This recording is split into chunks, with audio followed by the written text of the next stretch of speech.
We assess that between early to mid-October, North Korea moved at least 3,000 soldiers into eastern Russia. We assess that these soldiers traveled by ship from the Wonsan area in North Korea to Vladivostok, Russia. These soldiers then traveled onward to multiple Russian military training sites in eastern Russia, where they are currently undergoing training.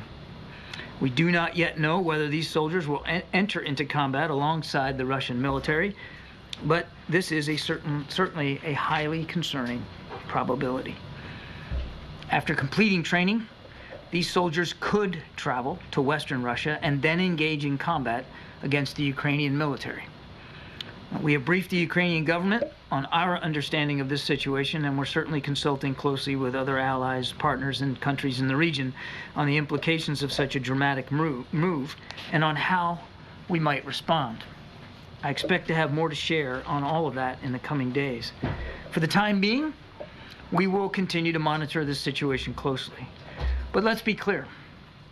If North Korean soldiers do enter into combat, this development would demonstrate Russia's growing desperation in its war against Ukraine.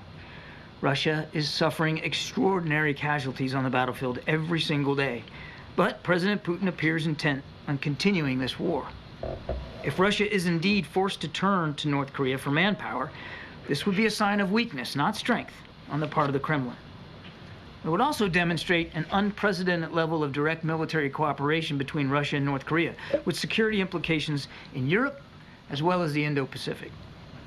As we have said before, Russia's cooperation with the North Korean military is in violation of multiple UN Security Council resolutions which prohibit the procurement of arms from North Korea and military arms training.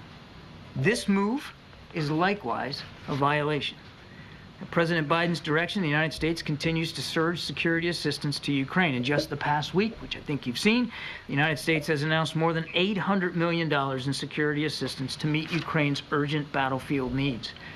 Now, looking ahead, the United States is on track to provide Ukraine with hundreds of additional air defense interceptors, dozens of tactical air defense systems, additional artillery, significant quantities of ammunition, hundreds of armored personnel carriers and infantry fighting vehicles, and thousands of additional armored vehicles, all of which will help keep Ukraine effective on the battlefield. And in coming days, the United States will announce a significant sanctions tranche targeting the enablers of Russia's war in Ukraine located outside of Russia.